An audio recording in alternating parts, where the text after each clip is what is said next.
और आपको बता दें, मुख्यमंत्री मनोहर लाल ने चंडीगढ़ में प्रेस कॉन्फ्रेंस की। चंडीगढ़ में प्रेस कॉन्फ्रेंस के दौरान उन्होंने कई मुद्दों पर खुलकर जवाब दिए। बिजली के मुद्दे पर जो सवाल उठाए जा रहे थे विपक्ष की तरफ से, उन पर भी जवाब दिया। मुख्यमंत्री मनोहर लाल ने कहा कि 5,694 गांव की अगर बात की जाए तो ऐसे हैं जहां पर कि 24 घंटे बिजली दी जा रही है। बिजली चोरी के मामलों में किसानों को बड़ी राहत दी है। HERC को सर्कुलर वापस लेने के निर्देश दे दिए गए हैं। आपको बता दें कि बिजली चोरी के मामले में मोटा जुर्माना किसानों से वसूला जा रहा था और इसको लेकर मुख्यमंत्री मनोहर लाल ने कहा कि यह गलत है। किसानों को बड़ी राहत, HERC को सर्कुलर वापस लेने के निर्देश दे दिए हैं। साथ ही मुख्यमंत्री ने कहा कि सरकार ने पावर सेक्टर में काफी काम किया है। ग्रामीण क्षेत्रों में बिजली चोरी पर काफी हद तक लगाम लग गई है और किसानों के हित में लगातार हरियाणा सरकार कदम उठा रही है।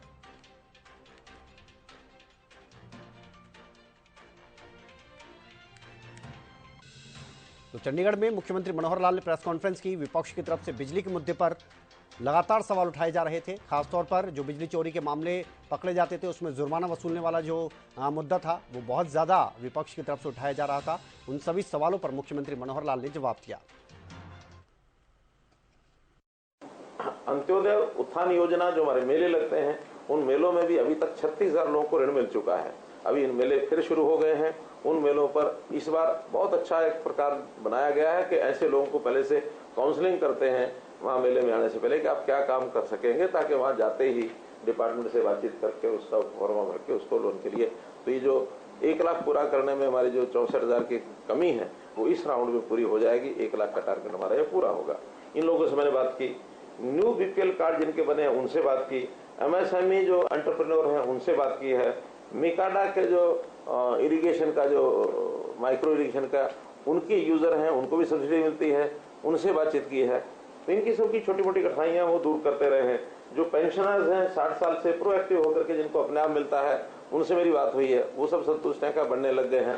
पहली बार उनको 1 महीना 1.5 महीना बाद उनके खाते में पेंशन जानी शुरू होती है, लेकिन बाद में रेगुलरली हर महीने जाती है। तो ये उसमें से विषय ध्यान में आया।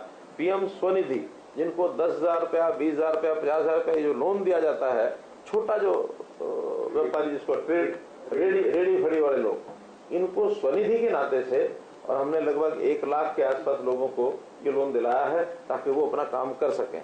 डेली अपना फल खरीदेंगे, बेचेंगे, अपना गुजारा करेंगे, या छोटे मोटे और काम जो रेडी फड़ी वाले होते हैं वो अपना उसमें से कर लेते हैं।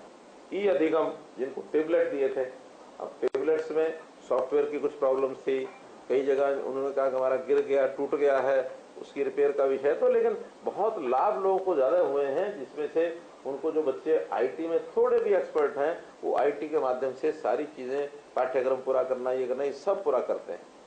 तो ऐसे हर सप्ताह किसी न किसी एक नए ग्रुप से मैं बात करता हूँ। अभी कल जो मैंने बात की थी, जो बेटियों के लिए मुख्यमंत्री विवाह शगुन योजना, इस पर लोगों को 31,000 से लेकर 71,000 रुपए तक मिलता है।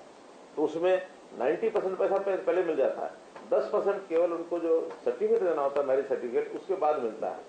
बहुत लोगों ने सर्टिफिकेट दे दिया, पूरा पैसा मिल गया, लेकिन कुछ लोग सर्टिफिकेट बनवाते भी नहीं है, 90% लेके संतुष्ट हो जाते हैं। उनको हमने कहा कि नहीं, सर्टिफिकेट बनवाइए, कठिनाई आए तो डिपार्टमेंट उसको पूरा करेगा। बल्कि कुछ लोगों ने कठिनाई बताई कि हमने सर्टिफिकेट जमा करा दिया फिर भी नहीं मिले, तो 7 दिन के अंदर सबके ये खाते क्लियर हो जाएंगे। 3,000, 5,000, 2,000 जितना जिसका बचा है वो उनको तुरंत मिले। तो इस प्रकार से विवाह शगुन योजना, इससे पहले डायल 112, इसका लाभ किसने उठाया? तो ऐसे लोगों से व्यक्तिगत बात है मेरी। तो ऐसे एक व्यक्ति ने कहा कि 3.5 मिनट में मेरे पास जो है वाहन पहुंच गया 112 का, यानी एवरेज 8 मिनट, 8.5 मिनट है, जो कभी 16 मिनट होती थी 2 साल पहले जो इसको शुरू किया था, और वो 8 मिनट पर एवरेज पर आ गया है। शहरों में 5-7 मिनट में पहुंच जाती है, ग्रामीण क्षेत्र में वो 10, 12, 15 मिनट पहुंचती है। एक व्यक्ति ने मुझे कहा कि आधा घंटा लग गया मुझे, मैं वहाँ खड़ा रहा। तो ड्राइवर वगैरह उससे पूछताछ करने के, मैंने कहा कि आधा घंटा क्यों लगा है, या तो व्यस्तता किसी और जगह हो गई होगी, 2 कॉल आ गई, 3 आ गई, व्यक्ति नहीं होता, कोई ना कोई कठिनाई रही होगी।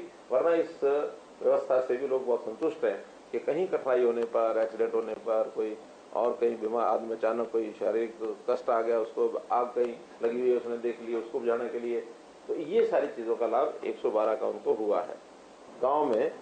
और 24 घंटे बिजली जा रही है, यानी जो 2014 में मात्र 2016 तक मात्र 105 गांव में 24 घंटे बिजली थी, अब वो 5694 अर्थात 5700 गांव में और 24 घंटे बिजली अब दे रहे हैं। हम कोशिश करेंगे कि इसी वर्ष के अंदर बाकी बचे हुए जो 600 गांव और हैं उनमें भी जो छोटी मोटी दिक्कतें हैं, इंफ्रास्ट्रक्चर दिक्कत होगी, लोगों के बिल पेंडिंग होंगे, उसको भी हम जो है ठीक करके और वहाँ 24 घंटे बिजली कैसे दे सके। आज बिजली जो है जैसे बाकी नेसेसिटीज हो गई है जीवन की, एसेंशियल कम्युनिटी की तरह, ऐसे बिजली भी एक ज़रूरी चीज़ हो गई है अपने जीवन को ठीक बढ़िया चलाने।